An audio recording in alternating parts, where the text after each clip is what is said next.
दुनिया बहुत बड़ी है, 195 देश और दुनिया भर के अंदर ईज ऑफ डूइंग बिजनेस में ये देश नंबर 1 पे है। करप्शन में ये दुनिया में तीसरा लीस्ट करप्ट यानी कि ऑनेस्ट कंट्री है। फ्यूचरिस्टिक प्रोग्रेसिव थिंकिंग में वर्ल्ड में नंबर 4, सेफ महसूस कराने में वर्ल्ड में नंबर 5, फॉरवर्ड थिंकिंग सोसाइटी में वर्ल्ड में नंबर 5, हायर एजुकेशन के अंदर दुनिया में 6ठे रैंक पे है, इनोवेशन या फर्स्ट मूवर के अंदर दुनिया में 7वें रैंक पे है, कल्चर तो इसका दुनिया में 9वां सबसे अच्छा यानी कि 195 देशों में हंगामा मचा चुका है, लायन अमंग द लीडर्स। अगर मैं इसको इंडिया के आंकड़ों से कंपेयर करूं, आप भी दुखी हो जाओगे, मैं भी दुखी हो जाऊंगा। इतने निराशाजनक है कि दिल टूट जाएगा कि इंडिया कहां पे है, सिंगापुर कहां पे है। 1965 में दुनिया का सबसे बड़ा कूड़ादान, जो दुनिया का सबसे बड़ा स्लम था, आज पूरी दुनिया में अपना परचम फैला चुका है। 20 सबसे छोटे देशों के अंदर है। यूनाइटेड स्टेट्स ऑफ अमेरिका 15,000 गुना ज्यादा बड़ा है सिंगापुर से। नमस्कार, मैं Vivek Bindra, founder and CEO बड़ा बिजनेस.com। सिंगापुर एशिया की वो ड्रीम कंट्री है, वो छोटा देश है जहां पूरी दुनिया उसके जैसा बनना चाहता है। सिंगापुर जिसका साइज इंडिया के 0.02% है। 0.02% मतलब इंडिया 5,000 गुना ज्यादा बड़ा है। इनफैक्ट दिल्ली भी 2 गुना से ज्यादा बड़ा है सिंगापुर से। सिंगापुर 1819 में वहां मलाया के कुछ मछुआरों ने सिंगापुर को ढूंढा था और साथ में कुछ चाइनीज किसान हुआ करते थे। Incredible story. आज भिखारी से कहां पहुंचा है सिंगापुर। आज 5% लोगों के पास अपना मकान था 1965 में जब आजाद हुआ था देश। आज 95% लोगों के पास अपना मकान है। हाईएस्ट होम ओनरशिप है पूरी दुनिया के अंदर। सबसे बड़ी झुग्गी झोपड़ी जो थी सिंगापुर की, आज उसका मानना है हर चीज में हम नंबर 1 होना चाहते हैं। नंबर 2 मतलब हारे हुए लोगों में आप सबसे आगे हैं। नंबर 2 मतलब हारे हुए लोगों में आप सबसे आगे हैं। पूरी इकोनॉमी आज सिंगापुर की उन्होंने शिपिंग पे कर दी है। उनके पास आज पानी से लेकर मिट्टी तक हर चीज इंपोर्ट करते हैं, खुद का कुछ नहीं बनाते वो। No manufacturing. GDP per capita income के अंदर जब वो आजाद हुआ 1965 में तो केवल $300 वहां की पर कैपिटा इनकम थी और आज वो $60,000 यानी कि 200 गुना बढ़ी है। कैसे हुआ, सारी स्ट्रैटेजी दूंगा आपको। सिंगापुर, वहां पर लाइफ एक्सपेक्टेंसी हेल्थ के कारण इतनी अच्छी हो चुकी है कि 84 साल एवरेज उम्र है वहां। 84 साल से पहले लोग नहीं मरते। 1965 में जब मलेशिया ने सिंगापुर को अलग किया तो वहां के प्राइम मिनिस्टर उस समय ली क्वान यू, जो सिंगापुर के प्राइम मिनिस्टर बने, बहुत दुखी थे। उनको समझ नहीं आया कि मैं झुग्गी झोपड़ी को चलाऊंगा कैसे। ये मछुआरों के छोटे से देश को इतनी गरीबी, पर उनकी लीडरशिप क्वालिटी बहुत जबरदस्त थी। आज भगवान के बाद दूसरा आदमी जिसको सब पूछते हैं सिंगापुर में, वो कौन है? Lee Kuan Yew. Single handedly उन्होंने सिंगापुर को बनाया, एक कंट्री को एक कंपनी की तरह बनाया, एक ऑर्गेनाइजेशन की तरह लीड किया। एक कंपनी को प्रॉफिटेबल तरीके से आप कैसे रन करोगे? वो कहते हैं प्रॉफिट बुरा शब्द नहीं है। वो बिगेस्ट झुग्गी आज एशिया की बिगेस्ट कैपिटल बन चुकी है, business capital of Asia. Liberal policy लेके आए। ली क्वान यू का एक मानना था, कम्युनिस्ट से बच के रहो, कम्युनिस्ट से बच के रहो, कम्युनिस्ट से बच के रहो। हम सब बराबर है, हम सब बराबर है। एक कोई बराबर नहीं है, हमें सबके प्रति फेयर रहना है, बराबर नहीं है। हमारे देश में भी कुछ कम्युनिस्ट हैं, इनका मानना है कम्युनिस्ट से जितना दूर रहोगे उतना जल्दी आगे बढ़ोगे। ये शुरू से ही इन्होंने सारे वो लेसन दिए कि मैं कम्युनिस्ट से आगे कैसे निकलूं, इनसे दूर कैसे रहूं। मैंड्रिन सीखते थे चाइनीज ताकि कम्युनिस्ट लोगों को इन्फ्लुएंस कर सके और 90 साल की उम्र तक चाइनीज और अच्छे से कैसे बोले, मैंड्रिन भाषा अच्छे से कैसे बोले। अपने विजन को, अपनी देश की कहानी को ऐसे समझाते थे, ऐसे सिखाते थे, लोगों का दिल जीत लेते थे कि लोग अपने अपने एजेंडा सारे भूल जाते थे। लोग पूरा समर्पित हो जाते थे ली क्वान यू को। ये एक ऐसे राजा की तरह इन्होंने चलाया, बिल्कुल सुप्रीमली प्रैग्मेटिक, सुपर प्रैक्टिकल। कहते कोई सोशलिज्म नहीं चाहिए, कोई कम्युनिज्म नहीं चाहिए, हर चीज प्रैक्टिकल। पैसा आना चाहिए, ग्रोथ होनी चाहिए, देश ग्रो करना चाहिए, देश के आदमी ग्रो करने चाहिए, उसके लिए कुछ भी करूंगा। इनका जो मॉडल है ना देश का, वो है CMIO मॉडल। CMIO मतलब चाइनीज, मलाया, इंडियन और अदर्स। वो मतलब अदर्स, बचे हुए लोग। ये 4 प्रकार के लोग ही मलेशिया में, क्षमा चाहता हूं, सिंगापुर में रहते हैं। चाइनीज, मलाया, इंडियन और अदर्स, CMIO। इन्होंने जो ज्योग्राफिकल एडवांटेज उठाई ना वहां पे, इस डिसिप्लिन डेमोक्रेसी के अंदर जो ज्योग्राफिकल एडवांटेज बिल्कुल पानी के बीच में है। यहां पे 40% वर्ल्ड ट्रेड सारा समुद्र से होता है। तो जो फायदा मलेशिया भी वहीं था, थाईलैंड भी वहीं था, जो फायदा वो नहीं उठा पाए वो सिंगापुर ने उठाया। इन्होंने रिसोर्सफुलनेस, मतलब क्या, रिसोर्सेज नहीं है, मेरे पास अपना कुछ नहीं है, लेकिन रिसोर्सेज जुटाने की क्षमता है। जैसे दुबई ने किया वैसा ही सिंगापुर ने भी किया। कल्चरली मजबूत देश बनाया शुरू से। ली क्वान यू की कहानी ये थी कि वो जब वो यूके में पढ़ने गए थे और वहां जब वो पढ़ रहे थे उस समय कैम्ब्रिज यूनिवर्सिटी के अंदर, तो वहां इंग्लैंड में अखबार बांटने का एक डिस्पेंसर हुआ करता था। उस डिस्पेंसर से लोग आते थे कहानी सुनना, अखबार उठाते थे और पैसा डाल जाते थे, अखबार उठाते थे और पैसा डाल जाते थे। जिसने $10 का नोट डाल दिया तो बच्चा वो चिल्लड़ भी वहां से उठा के अपनी जेब में डाल के ले जाते थे, ईमानदारी के साथ में। जितना पैसा उसको वापस देना उतना ही उठाते थे। ये देख के हैरान हो गए, इतने ईमानदार। इतनी ईमानदारी कैसे आ गई भैया? आया, अखबार उठाया, फ्री में अखबार उठा के नहीं लेके गया, जब वापस खुले बचे हुए पैसे लेने थे तो भी उतने ही लेकर के गया। इस छोटी सी घटना से बहुत प्रभावित हुए, पूरे देश को बदलने का निर्णय लिया। बोला इंटेग्रिटी, ऑनेस्टी और मेरिटोक्रेसी इन्होंने देश की वैल्यूज बना दी। एक दफा पायलट लोग थे जो थे ना सिंगापुर एयरलाइंस के, उन्होंने प्रोटेस्ट कर दिया, हमारी तनख्वाह बढ़ा दो, तनख्वाह बढ़ा दो, एयरलाइंस को रोक दिया। वो इंटरव्यू आप सबको सजेस्ट करूंगा, देखिएगा उस इंटरव्यू को। जैसे आकर के इन्होंने बोला ना सारे पायलट्स को, बोला लोहा है मेरे अंदर, हाँ, बदतमीजी नहीं कर सकते तुम, यहां पे मुझको कोई इधर कोई नेतागिरी नहीं चाहिए। इतना तेज उनके ऊपर चिल्लाया और उनको बोला तुम्हारा वो हाल कर दूंगा पायलट्स, मैं बता रहा हूं तुम्हें, यहां इस देश में क्या दुनिया में कोई नौकरी दे के दिखा दे, मैं फाड़ दूंगा तुमको, बता रहा हूं तुरंत इसको खत्म करो, नौकरी पे जाओ और उसके बाद बात करो, तब अपना आर्ग्यूमेंट प्रेजेंट करो, ईमेल पे लिखो मेरे को, तब बात करूंगा। अगर ऐसे काम किया दुनिया से डबल तनख्वाह पे, ट्रिपल तनख्वाह पे सारे पायलट ले आऊंगा, तुम सबको खत्म कर दूंगा और एयरलाइंस 5 दिन में वापस चालू कर दूंगा। Get the people of Singapore, help me teach you a lesson you won't forget. And I'm prepared to start all over again or stop it. Get back to work, restore discipline, then argue your case. They know that I'm prepared to ground the airline. They know that I can get the airline going again without them. सारे pilot घबरा गए। 55 minute के अंदर, लगभग 60 minute के अंदर, 1 घंटे में उनका सारा प्रोटेस्ट खत्म हो गया। कोई हड़ताल नहीं, कोई नारेबाजी नहीं। यहां पे क्या हमारे देश में रूलिंग पार्टी के अगेंस्ट अगर कोई प्रोटेस्ट करे, ऑपोजिशन पार्टी आके साथ में बैठ जाती है। आजकल तो बहुत प्रोटेस्ट हो रहे हैं, नाम नहीं लूंगा मैं किसी टिकैत का। यहां पे कल्चरल वैल्यू इन्होंने इतनी जबरदस्त कर दी जी, क्या कहते हैं, रिस्पेक्ट फॉर एल्डर्स, सबको सम्मान करो, सबको रिस्पेक्ट करो। इनके देश में एक सिस्टम अलग है, मेरी बात सुनना जरा। क्या सिस्टम है? आपके घर में सिखाते हैं घर को गंदा मत करो, घर में कूड़ा मत फैलाओ, घर को साफ रखो, घर में चोरी मत करो। ये देश के लिए सिखाते हैं। देश में कूड़ा मत फैलाओ, देश को गंदा मत करो, देश को साफ रखो। जो चीज यहां पे आपको घर के लिए सिखाई जाती है वो चीज वहां देश के लिए सिखाई। इनके देश में कुछ गंदा नहीं करता कोई आदमी। अगर आपको भी अपने देश को बदलना है तो पूरी जनरेशन लग जाती है, पूरी जनरेशन जब सिखाएगी तब जाके पूरा बदलता है। पर ये क्यों बदले? क्योंकि ये गवर्नमेंट के साथ खड़े रहते हैं। One language, pro government, solidarity, पूरी गवर्नमेंट के साथ रहते हैं। अलग अलग बात वहां कोई नहीं करते, जो गवर्नमेंट ने बोला उसको मानते हैं, गवर्नमेंट को बहुत सिंसियरली मानते हैं, वैल्यू करते हैं अपने कल्चर को। इनके देश में अगर कोई पेन रख के चला जाए बस की सीट पे तो सब इज्जत करेंगे। भैया कहां किसी का पेन रखा है, वो आने वाला आके बैठेगा। हमारे देश में कोई पेन रख के चला जाए सीट पे तो पेन भी गया, सीट भी गई। यहां कोई आप कोई म्यूजिक नहीं बजा सकते रात के समय, किसी को तंग नहीं कर सकते आप, कोई ऑब्सीन चीजें नहीं बेच सकते, यहां पे कोई फालतू गाने नहीं गा सकते। किसी और का वाईफाई इस्तेमाल कर लिया 3 साल की जेल है। यहां पे इतना डिसिप्लिन अच्छे से बिल्ड किया, सेल्फ डिसिप्लिन है। रात को आप शोर नहीं मचा सकते, $5000 का फाइन है। क्लीनलीनेस का, सफाई का कीड़ा है। अगर आपने कहीं पे भी कोई टॉयलेट को फ्लश नहीं किया तो $500 का फाइन लग जाएगा। सिंगापुर के अंदर अगर किसी लिफ्ट में वहां पे किडनी फिल्टर्ड वाटर यानी कि सुसु को स्मेल करने के यंत्र लगा रखे हैं। कोई शैतान लड़का अगर सुसु करने की कोशिश करता है लिफ्ट के अंदर तो लिफ्ट वहीं ब्लॉक कर देगी, उसको बंद कर देगी, तब खुलेगी जब पुलिस आएगी। और उसके बाद सीधा उसको बहुत बड़ा फाइन लगाते हैं उसके ऊपर। आप कोई थूक नहीं सकते। $5000 का, क्षमा चाहता हूं, $500 का फाइन है। स्मोकिंग पब्लिक व्हीकल में नहीं कर सकते, $1000 आपका लग जाएगा। कूड़ा फैलाया तो तेरा गेम ओवर भैया। तेरे को ऐसा टी शर्ट पहनाएंगे कि मैं कूड़ा फैलाने वाला हूं और उसके बाद तेरे से पूरा सिंगापुर, पूरा देश तेरे से साफ कराएंगे। ब्राइट ग्रीन कलर की ग्लोइंग टी शर्ट पहनाते हैं, उसको बनियान पहनाते हैं। आई एम अ लिटरर, यानी कि मैं कूड़ा फैलाता हूं, उसको इतना जलील कर देते हैं देश के अंदर, जिंदगी में दोबारा सपने में कूड़ा नहीं फैलाता है। या पब्लिक के अंदर आप ट्रांसपोर्टेशन के अंदर जाकर के कुछ खा पी नहीं सकते हैं, बदबू फैलती है उससे। च्युइंगम खाया तो तू जेल जाएगा। च्युइंगम ना बेच सकते ना खा सकते हैं, क्योंकि लोग च्युइंगम कहीं चिपका देते थे पहले, उससे देश गंदा होता था। 2 साल की जेल है वहां पे, $1,00,000 का फाइन है च्युइंगम बेचने पे। गवर्नमेंट पॉलिसी को लोग फॉलो करते हैं वहां पे। आप गवर्नमेंट को आप क्रिटिसाइज नहीं कर सकते हैं, सीधा जेल जाएंगे लोग। वो हिप्पी कल्चर से ली कुआन यू को बहुत खुंदक थी, बोला आदमी का बाल नहीं बड़ा करने देंगे हम बिल्कुल भी। या मेरा कैमरा मैन उसके बाल देखो बड़े तो जेल जाएगा, तेरे को बता रहा हूं मैं।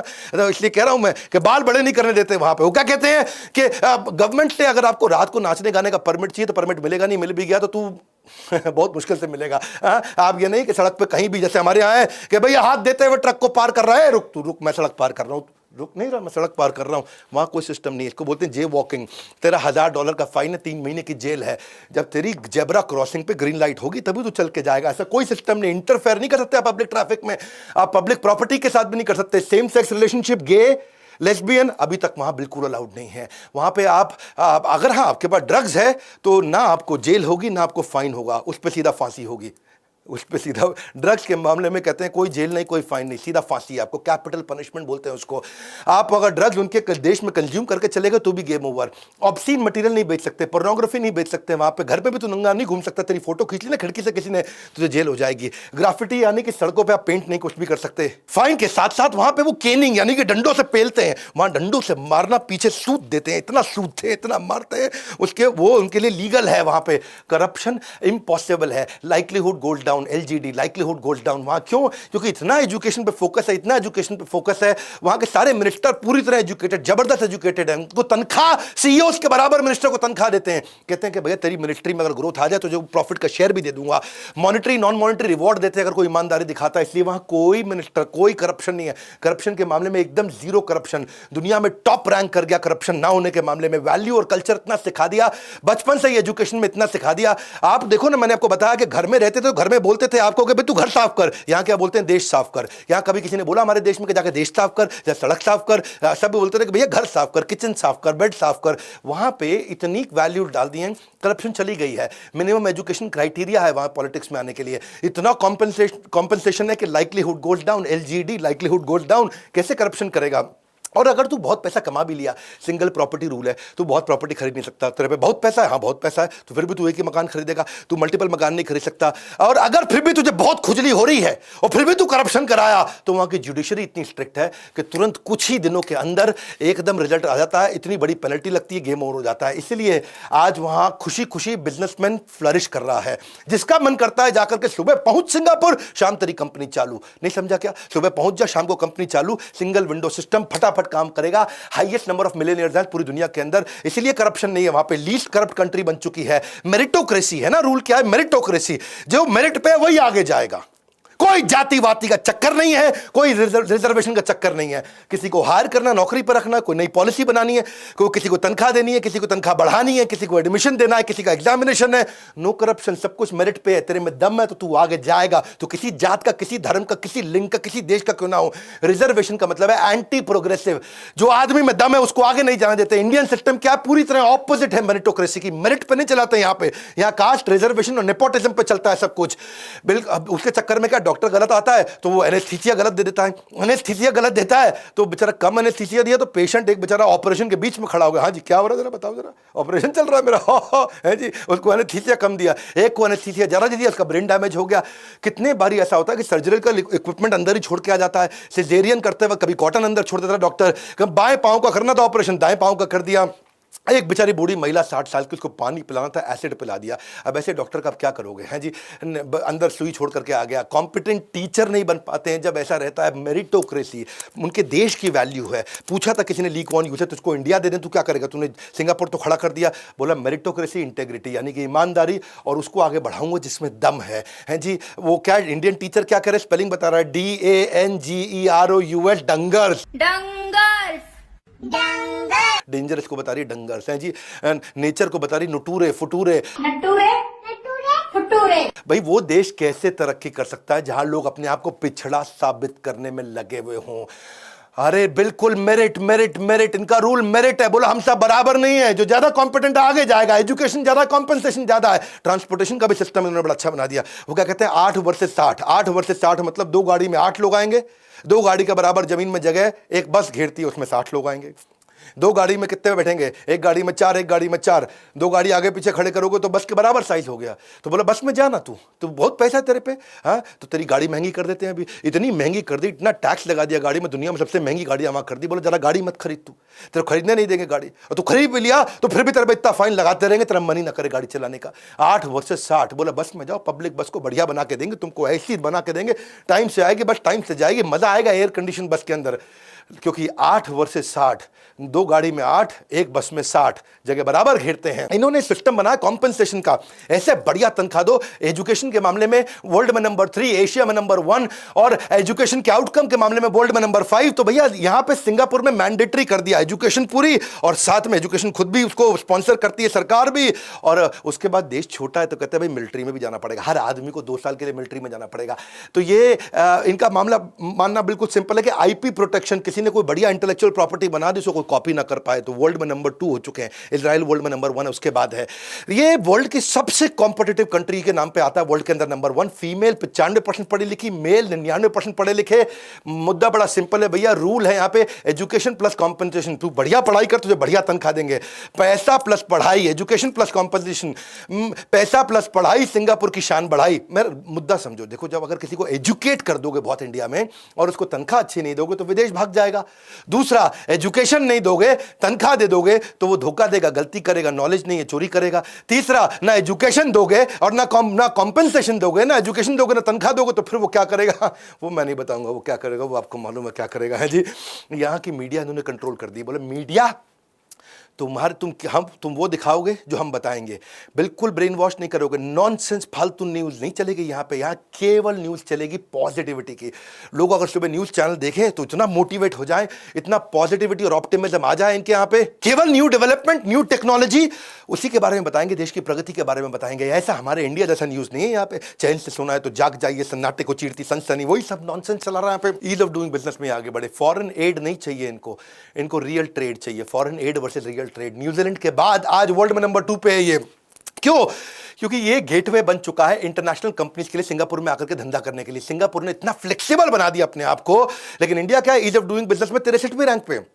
चलो वो फिर भी ठीक है, पिछले साल 77 पे थे, इस साल 63 पे है। लेकिन ईज ऑफ स्टार्टिंग बिजनेस में हम 136वीं रैंक पे। आज अगर दिल्ली में तेरे को रेस्टोरेंट खोलना है ना तो तेरे को 45 डॉक्यूमेंट चाहिए, 26 में से एक लाइसेंस के लिए दिल्ली पुलिस से। तुझे अगर बंदूक खरीदनी है तो 19 डॉक्यूमेंट में चल जाएगा। यानी कि देश में बंदूक खरीदना आसान है, रेस्टोरेंट खोलना मुश्किल है। Ease of starting business. मैंने गडकरी जी के साथ एक इंटरव्यू किया था, उस वीडियो को देखना।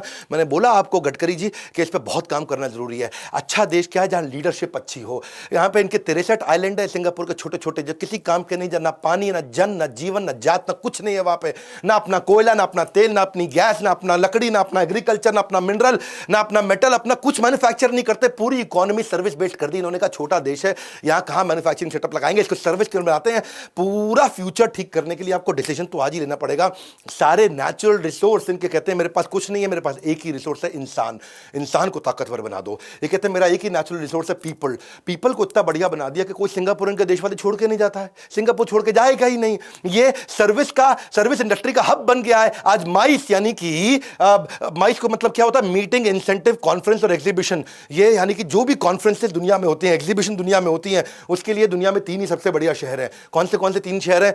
सबसे बढ़िया शहर है लंदन, न्यूयॉर्क और सिंगापुर। दुनिया में 3 ही शहरों में लोग सारी कॉन्फ्रेंसेस करते हैं। इंटरनेशनल कॉन्फ्रेंस के लिए इसका बहुत नाम हो चुका है। दुनिया का नंबर 1 एयरपोर्ट चांगी एयरपोर्ट उन्होंने सिंगापुर में बना दिया। हेड ऑफिस सारी बढ़िया बढ़िया कंपनीज का ये सब ली क्वान यू ने किया। भैया उसका मतलब क्या है? वो क्या कहता है कि मुझे फर्स्ट टाइम राइट करना है, हर चीज को फर्स्ट टाइम राइट करना है। कंक्लूजन क्या है? वो कंट्री जिसके पास कुछ नहीं था, वो कंट्री जहां पे केवल एक लीडर था, ली क्वान यू, झुग्गी झोपड़ी को बनाया जिसने। जाके स्टडी करना ली क्वान यू के बारे में। हाँ, नीचे मैं आपसे जानना चाहता हूं कि आप हमारे देश के लीडर्स को क्या मैसेज देना चाहते हैं। मेरे लिए भी क्या मैसेज है आपका, ये वीडियोस कैसे लगे, नीचे जाकर के आप मैसेज दीजिए। क्या लर्निंग है आपकी, आके दिल से आपके कमेंट को लाइक करूंगा। किसके ऊपर नया वीडियो बनाना चाहते हो कि मैं बनाऊं? मैं आजकल तो बहुत वीडियोस बना रहा हूं, हाई क्वालिटी वीडियोस दे रहा हूं, वो वीडियोस दे रहा हूं जिससे मैं देश का नया कैरेक्टर बिल्ड कर सकूं। मेरे को भी जब वीडियो देखना है तो अपनी वीडियो देखता हूं। मैं वो हलवाई हूं जो अपने दुकान की मिठाई खाता हूं। मुद्दा बड़ा सिंपल है, वीडियो को शेयर करना है आपको। पढ़े हो किस चक्कर में, कोई नहीं है टक्कर में, विनम्रता के साथ हाथ जोड़ के। और हां, अगर आप भी अपना बिजनेस बिल्ड करना चाहते हो, हमने अलादीन का चिराग लाइफ टाइम मेंबरशिप शुरू किया, उसके बारे में जरूर पता कर लीजिए। बिजनेस की शुरुआत में आपको बहुत कुछ रिसोर्सेज चाहिए, बहुत सारी हेल्प चाहिए आपको। कई तरह के डॉक्यूमेंट, पॉलिसी, चेकलिस्ट चाहिए होते हैं आपको। कई तरह के टेम्पलेट, स्ट्रैटेजीज, मॉडल शीट्स चाहिए होती हैं आपको। कई तरह के कॉन्ट्रैक्ट, एग्रीमेंट, फॉर्म्स, हैंडबुक, बहुत कुछ चाहिए रहता है। वो सब अवेलेबल मैंने कर दिया है। सारे वीडियो, सारी केस स्टडीज, सारी एक्सरसाइज, सारे क्वेश्चनर्स, सारे टेस्ट, सारे असाइनमेंट, सारी स्ट्रैटेजी शीट्स, वो सब मैंने आपको रेडी करके दे दिया है। लाइफ टाइम मेंबरशिप, जिंदगी भर मेरे जीवन के सदस्य बन जाओ। Combined earning with combined learning, IBC या लाइफ टाइम मेंबरशिप पता करो बोर्ड लाइन नंबर पे।